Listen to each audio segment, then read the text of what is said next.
ছোট থেকেই বড়দের বলতে শুনেছি বিয়ের পর পুরুষ মানুষদের ছোট বড় যে কোনো কাজে মাঝে মধ্যে বউদের পরামর্শ নেওয়া দরকার। আর এই কথাটা যে আমাদের বাস্তব জীবনে কতটা ইম্প্যাক্ট ফেলে সেটা তো এখন ভালোই বুঝি।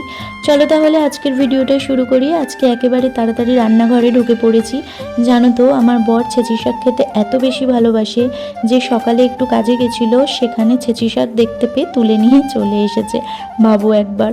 তো শাকটা ভাবছি পেঁয়াজ আর কালো জিরে ফোড়ন দিয়ে ভাজবো, আর ট্যাংরা মাছ এনেছে সেগুলো আলু দিয়ে কলা পাতায় দিয়ে দেবো। আগে জানো তো এই মাছ পাতায় আমি দিতে পারতাম না, এটা মাই করতো, মানে দিতে পারলেও পরে যে উল্টাতে হয় ওটা আমি কিছুতেই পারতাম না। কিন্তু ইদানিং আমি মাছ পাতায় দেওয়াটা পুরোপুরি শিখে গেছি আর মোটামুটি ভালোই পারি। যাকে ছাড়ো, টানা বৃষ্টির পর আজ ঝলমলে রোদ দেখে সত্যি বলছি আমি আনন্দে আত্মহারা হয়ে গেছি। যদিও কালকেও রোদ উঠেছিল কিন্তু আজ রোদের তেজটা অনেক বেশি ছিল। আসলে রিভান ছোট বলে আমি চেষ্টা করি 5 থেকে 6 দিন পর পরই বিছানার চাদরটা চেঞ্জ করে দেওয়ার।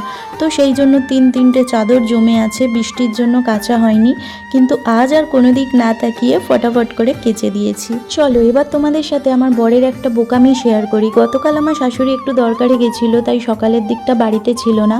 এদিকে আমার ছেলের মাছ ছিল না, আর আমার বর বাজারের দিকেই ছিল।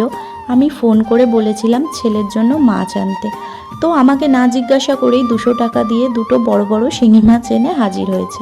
দেখে তো আমার পুরো মাথাটা গরম হয়ে গেছে, কারণ না আমি শিঙি মাছ কাটতে পারি আর না ভাজতে পারি, ওগুলো মাই করে। আরও একটা কারণে রাগ হচ্ছিল যে এত বড় বড় মাছগুলো সচরাচর ভালো হয় না, তো ছোট দেশি মাছগুলোও তো আনতে পারতো।